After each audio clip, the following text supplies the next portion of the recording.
I was 13 when I first got access to a computer. My parents bought me a Macintosh in 1984 when I was 8 years old. Freshman year, first semester, intro to computer science. I wrote a program to play tic-tac-toe. I think it was pretty humble beginnings. I think the first program I wrote asked things like, what's your favorite color?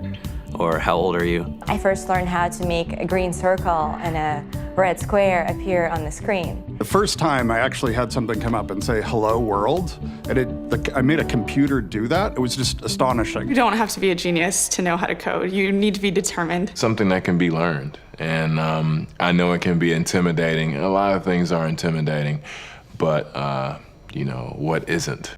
When I was in school, I was in this after-school group called the Whiz Kids. And when people found out, they laughed at me and, you know, all these things. And I'm like, man, I don't care. I think it's cool. And, you know, I'm learning a lot. And some of my friends have jobs. Whether you're trying to make a lot of money or whether you just want to change the world, computer programming is an incredibly empowering skill to learn. The programmers of tomorrow are the wizards of the future. You know, you're going to look like you have magic powers compared to everybody else. I think it's amazing. I think it's the closest thing we have to a superpower.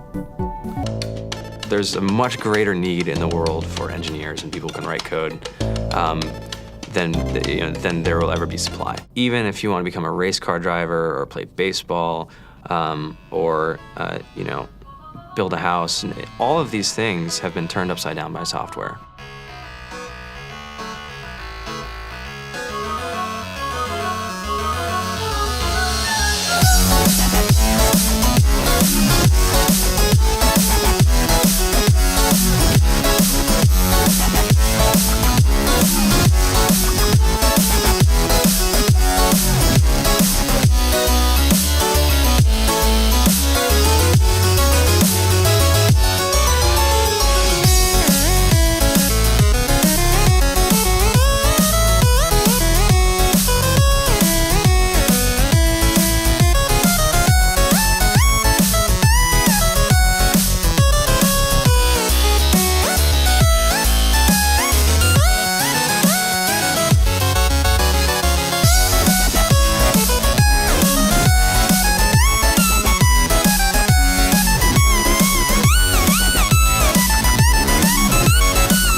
I'm Deborah Karras, and I'm faculty in the College of Science, namely the Computer Science Department. I'm also an alum of San Jose State University, specifically the College of Science.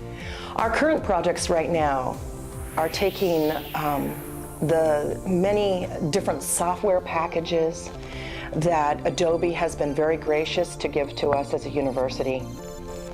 The CS6 Creative Suite, the CS6 Master Suite, and we are creating an eZine, which is an iPad application.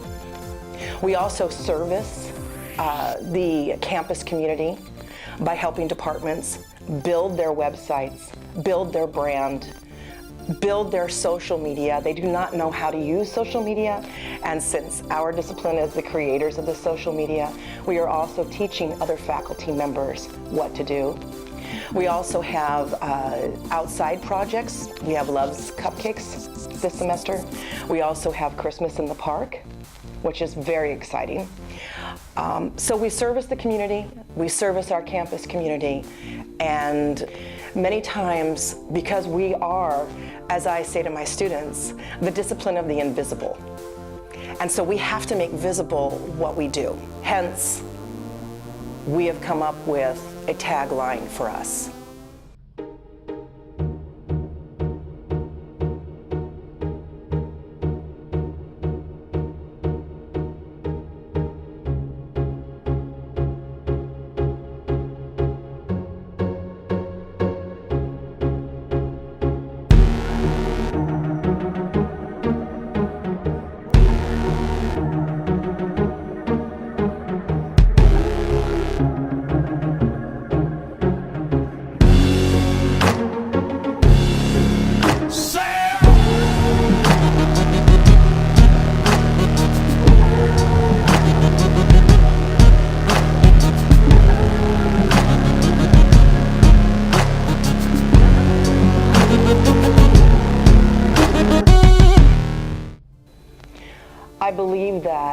My computer programmers are the Gutenbergs of their generation. They have within their hand things that can massively be used for good. I've seen instances where people who are deaf and can't communicate with someone who is speaking, and I can pick up an iPad and I can talk into that iPad, and suddenly what I'm saying comes out in print, and there's no communication barrier. So I'm excited to see what my students, these Gutenbergs, are going to do with their ability to code, with their ability to change their world. But robots are performing operations. And really reduced to its simplest level, robotic surgery is abandoning the idea of having to open up a patient to perform surgery.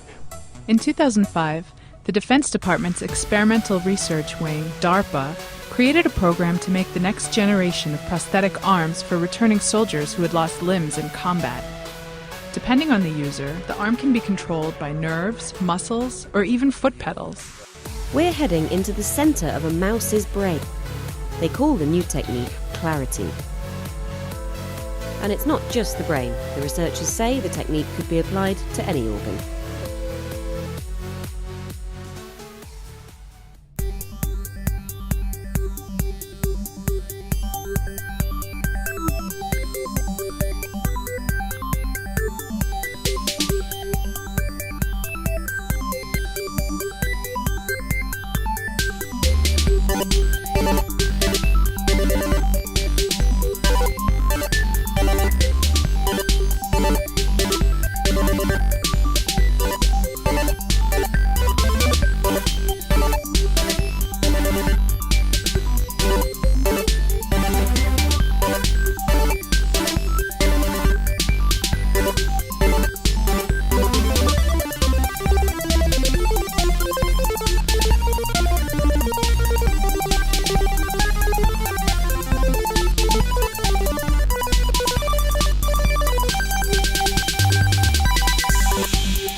We're just going to have the mic on me.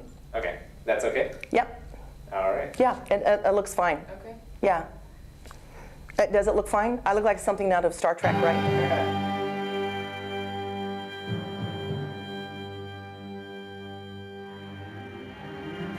Hey there.